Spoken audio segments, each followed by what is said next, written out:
As I'm talking today, I want you to think of 3 questions. First, how does bullying affect youth? Second, what are your thoughts on bullying? And third, does bullying create a healthy working environment for students?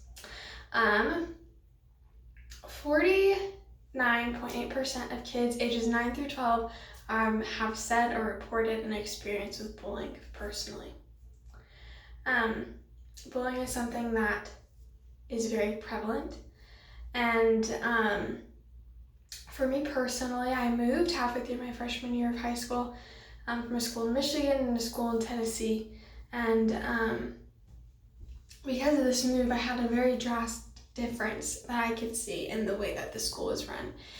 In Michigan, the school had seminars every single year, if not every 4 years, so that everybody got an opportunity to hear about it, talking about the effects of bullying. They also educated not only students, but they also educated staff. And they brought up this topic in middle school and took it over into high school also. And when I moved to a school that did not do this and did not enforce very well. And the staff was not educated on the effects of this. And because of this, the environment, the working environment, and the way that students not only treated each other, but also their grades was very different in both of these schools. And it's something I've seen firsthand. And I want to talk today about how important it is to educate not only staff, but also students on bullying, what it is, what it affects, and how to best prevent it.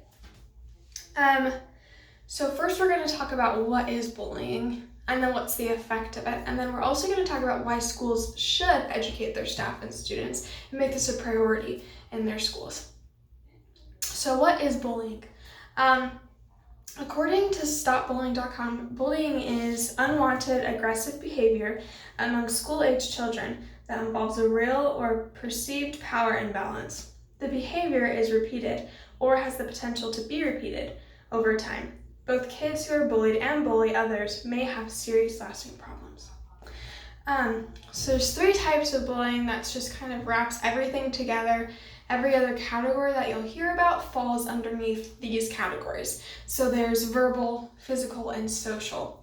So verbal bullying can be anything like teasing, name calling, it can be taunting even, threatening to cause harm, inappropriate sexual comments, even that can be considered verbal bullying.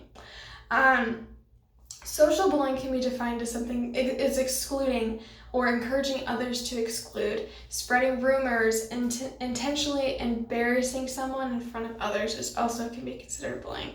And then last, physical, which is just hitting. This is one that it's very black and white. It's hitting, kicking, spitting, tripping, pushing, breaking someone's things, or using inappropriate or rude hand gestures. So next let's talk about the effects of bullying. So there's physical effects and there's mental effects. First, we're going to talk about the mental effects. Mental effects of this can be depression, anxiety, a lot of things like this. This can affect their relationships at school. This can affect their grades at school. It's really hard to concentrate when you're constantly anxious or nervous. Let's talk about physical. So physical, the minor physical, or more minor, I should say, physical side effects or just effects of bullying are just stomach aches, headaches, things like that, feeling nauseated. That's another one. The more serious ones that have been connected together. According to the Journal of Adolescent Health, suicide has been an increasing problem around the world.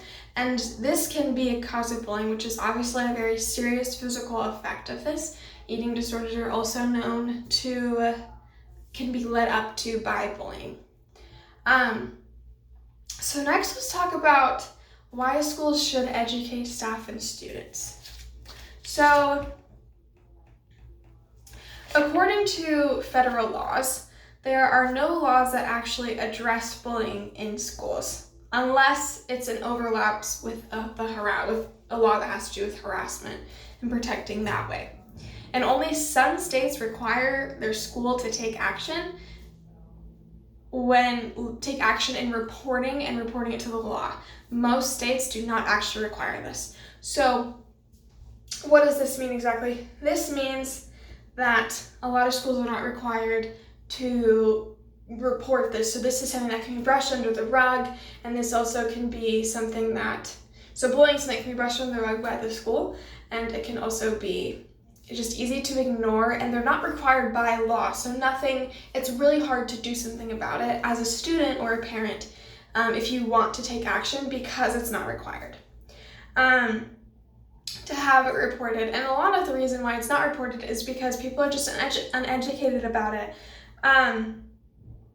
A lot of witnesses of bullying have reported the reason that they haven't gone and talked to somebody is because they don't know how, or they're scared of making it worse, or they're scared of becoming a victim themselves because of coming out. So this leads me to my next point of how important it is to be able to have a conversation and create a safe environment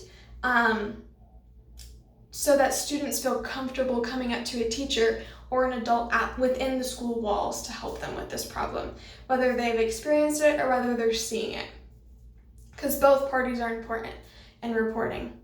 So that's why I think it is important to educate students and staff, is to be able to create this safe and this healthy working environment where students are able to thrive and teachers know how to handle situations like this when they do approach. Bullying is so prevalent within schools today, and it is something that you see everywhere. And so that's why I think it's so important to educate about this. Bullying can be life-changing, and unfortunately, it can sometimes be life-threatening.